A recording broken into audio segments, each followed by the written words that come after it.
చంద్రబాబు నాయుడు గారి సైకిల్ పరిస్థితి ఏమిటి అని గమనిస్తే చంద్రబాబు సైకిల్కు ట్యూబులు లేవు, చంద్రబాబు సైకిల్కు టైర్లు లేవు, చంద్రబాబు సైకిల్కు చక్రాలే లేవు,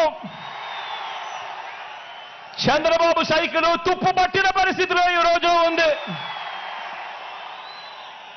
ఆ తుప్పు పట్టిన సైకిల్ను తొక్కటానికి, ఆ తుప్పు పట్టిన సైకిల్ను తోయటానికి ఇవాళ చంద్రబాబు నాయుడు గారికి వేరే పార్టీలు కావాలి. ఇది చంద్రబాబు నాయుడు గారి జాబ్ రిక్వైర్మెంట్. ఎందుకంటే బాబు పేరు చెబితే గుర్తుకొచ్చే ఒక్క మంచి కూడా ప్రజల నోట్లో నుంచి వినపడదు.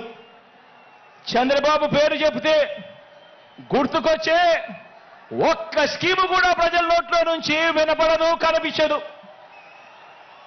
అందుకే పొత్తుల్లో భాగంగా ముందుగా ఒక ప్యాకేజీ ఇచ్చి ఒక దత్తపుత్రుని తెచ్చుకున్నాడు ఈ పెద్ద మనిషి చంద్రబాబు నాయుడు. దత్తపుత్రుని ఎందుకు తెచ్చుకున్నాడంటే ఈ ప్యాకేజీ స్టార్ అయితే సైకిల్ సీటు తనకు కావాలని అడగడు, తన వారికి సీట్లు ఇవ్వకపోయినా కూడా ఈ పెద్ద మనిషి ఈ దత్తపుత్రుడు అడగనే అడగడు. ఎందుకు ఇన్ని తక్కువ సీట్లు నాకు ఇస్తున్నావు అని చెప్పి అంతకన్నా క్వశ్చనే చెయ్యడు. కావాలంటే తాను తాగుతా ఉన్న టీ గ్లాస్ కూడా బాబుకే ఇచ్చేస్తాడు. చంద్రబాబు సిట్ అంటే కూర్చుంటాడు, చంద్రబాబు స్టాండ్ అంటే నిలబడతాడు. సైకిల్ను ఎప్పుడు దిగమంటే అక్కడ దిగుతాడు, ఎప్పుడు సైకిల్ను తోయమంటే అప్పుడు తోస్తాడు.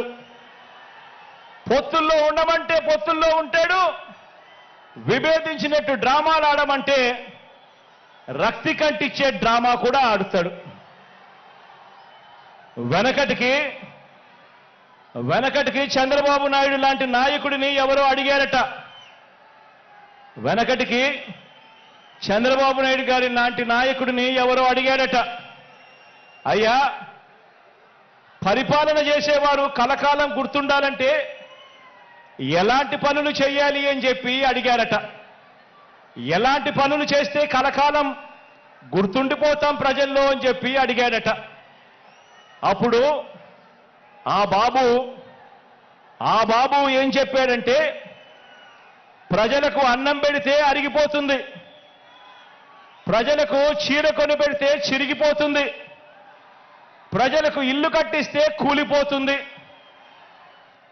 కర్రు కాల్చి వాత పెడితే మాత్రమే ప్రజలకు కలకాలం గుర్తుంటుందని ఆ బాబు చెప్పాడట. ఈ 14 ఏళ్ళు సీఎంగా ఉన్న బాబు కూడా అలాంటోడే. 14 ఏళ్ళు ముఖ్యమంత్రిగా ఉన్న ఈ చంద్రబాబు కూడా అలాంటోడే. అదే చేశాడు. అలాంటి బాబు ఎంతమందితో పొత్తులు పెట్టుకున్నా, ఇలాంటి ఈ చంద్రబాబు ఎంతమందితో కూడా పొత్తులు పెట్టుకున్నా కూడా ఈ చంద్రబాబు నాయుడు గారి పరిస్థితి సున్నా. ఈ సున్నా ఇంటూ ఎన్ని పొత్తుల్లో ఎన్ని పార్టీలున్నా కూడా దాని విలువ ఒక బోడి సున్నానే.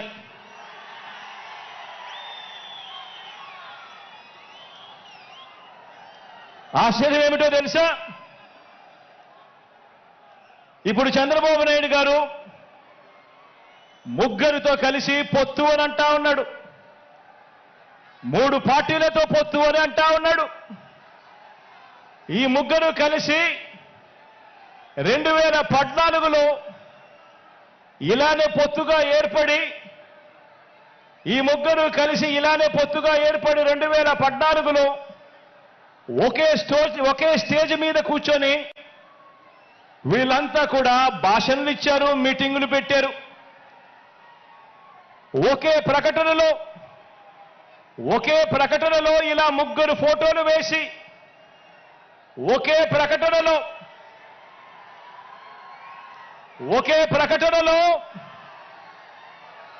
ఇలా ముగ్గురు ఫోటోలు వేసుకుని, ఇలా ముగ్గురు కూడా ఫోటోలు వేసుకుని